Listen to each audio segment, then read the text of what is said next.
Well, Barry, it's the day after, or a couple of days after the night before. What a night! I found myself thinking, talking, breathing that heavyweight fight all of Monday with everyone that was around wanted to talk about it. Did you find the same?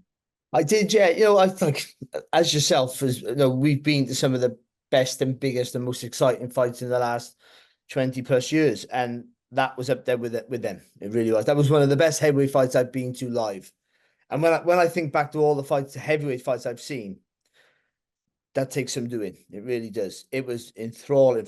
It wasn't technically the best spectacle, but it was absolutely drama from the first bell to the last. It really was. The commitment from both, the courage. I mean, you talk about box ticking exercises and all the time about how a fighter should conduct themselves, but the courage, commitment, chin, will to win, all those things, that make a great fight. They both had it in spades. Any questions that were asked of each one, they came back with another answer and posed a question to their opponent. It was just, well, just took your breath away. I could watch that fight every day of the week for a year for the next year, and I would be happy. The weird thing was it lived up to all the kind of the ruminations of who do what in the build up, and because the experienced amateur pedigree and the elite amateur pedigree of Frazer Clarke and the white collar background of Fabio Wardley, but a greater experience and whatever it was, 15, 16 knockouts in his career, all but one of Fabio's fights had been by stoppage. We knew that he brought the fight. They both fought in their own ways. And I thought we really saw Frazer Clarke emerge. Both men's stock rose in lots of ways. A draw was fitting. The fans get to see it again at some point. I don't know if it's good for the fighters to do it again, but I thought if you pick the bones out of the fight, I had Frazer doing very well in the first 3 or 4 rounds. Yeah. Then obviously he got dropped. Then he got a point deducted a couple of rounds later for, it looked like, yeah, it was a sneaky low blow, but it was only a little shove into that kind of area. It wasn't even below the belt in many ways. It was just a nudge while they were at close quarters. And I think with Steve Gray, it was the position Steve Gray was in that made him do it almost. It wasn't a sneaky punch in the end. It was right in front of him. As that fight then emerged, Fabio had amazing flurries through it. I had Fabio, by the way, winning 114-112 on my cards. But I didn't argue with the draw. What I found strange was the 115-112 card, Barry.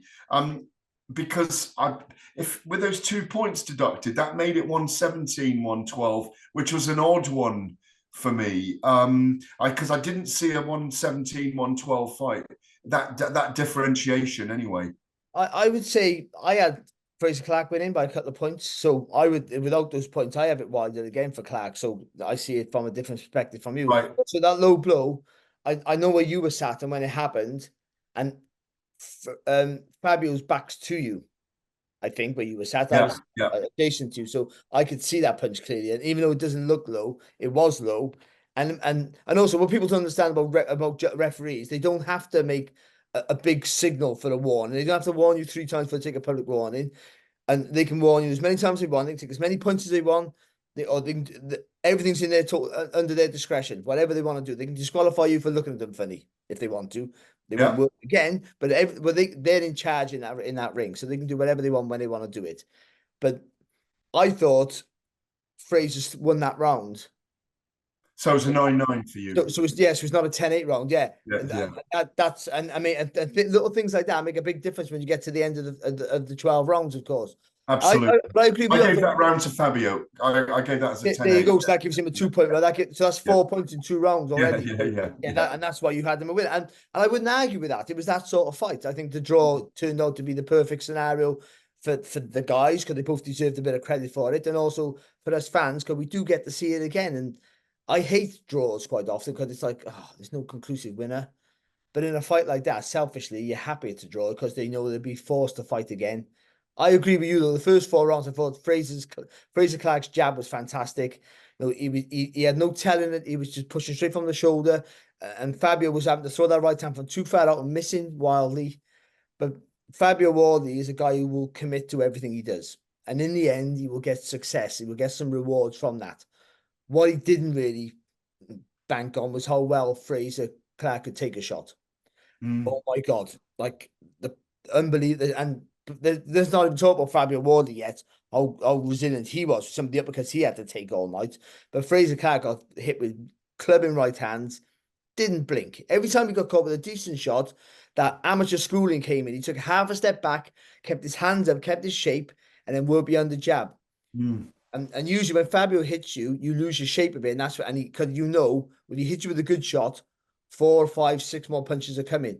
And Fabio just took, Frazer Clarke took that away from Fabio, just took a little step back, regrouping, but keeping his hands high. Didn't give anything away, didn't give any gaps for Fabio to aim for.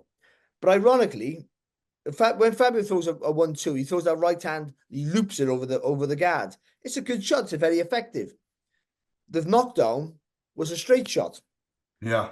How you learn to pull the punches in the Olympic style, in the amateur pedigree, throwing 1-2 down the line. He threw a correct right hand. He went right down the line. It wasn't the biggest shot that he threw that night, but it was the most direct. And that's what dropped Frazer. And he was And the brilliance, though, of Frazer was really shown when he was dropped in that fifth, and it looked like it might be over then. But I thought he won the next round. He came back really strong. He did, yeah. I mean, we had that seesawing kind of changes in ascendancy all night until, I mean, I just say, you haven't spoken about Fabio yet, but his his face busted up, his nose gone by round 3. Something Ben Davison told me, by the way, which is he's got to get that nose operated on because it opens in sparring all the time, even as well, and that could have been stopped in another fight, in another instance. The doctor looked at it. Talk to me about what you felt about Fabio as well, because he hasn't got vast experience, but what he has, he's got a major dog in him, hasn't he? It's a major dog.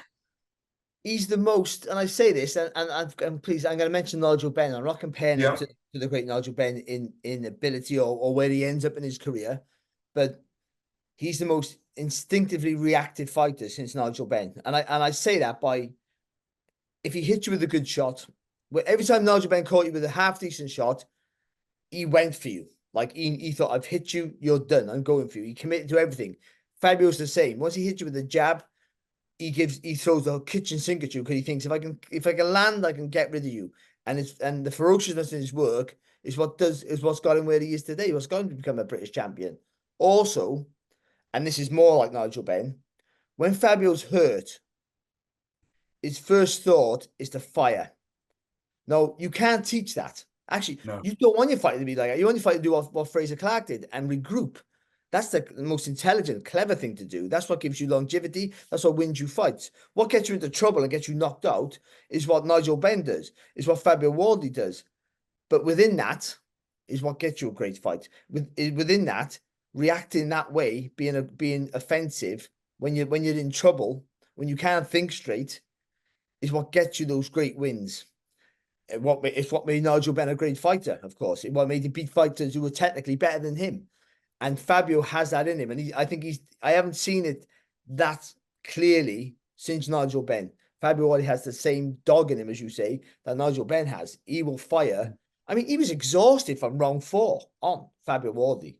Frazer Clarke had to show a resilience and fitness, and he was tired and he was under the cosh.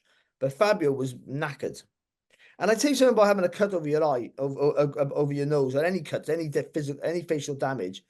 You feel it. It puts a panic in. I don't care who you are. It puts a panic in you because you can feel the pumping of the blood, whether it's a swelling or the blood. You can feel it, and you're not sure what it is or how bad it is.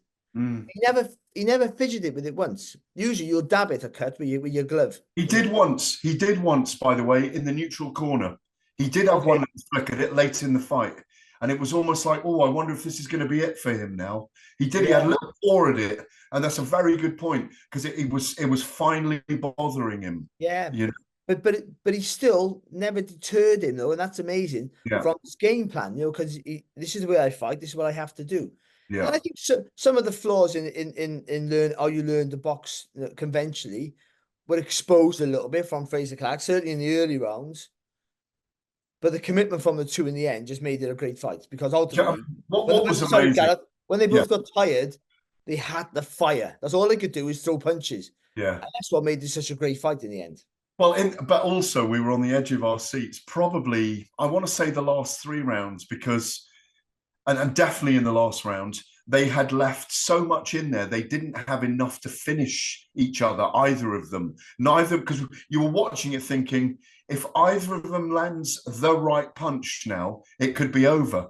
Do you know what I mean? But they didn't have that punch in them anymore because they didn't have anything left to give. No. It was unbelievable, even though they were giving it. Well, every time Fabio hit Frazer with a big looping right hand and he caught him flush, and Frazer would just get on his heels a little bit. He thought, oh, this is it.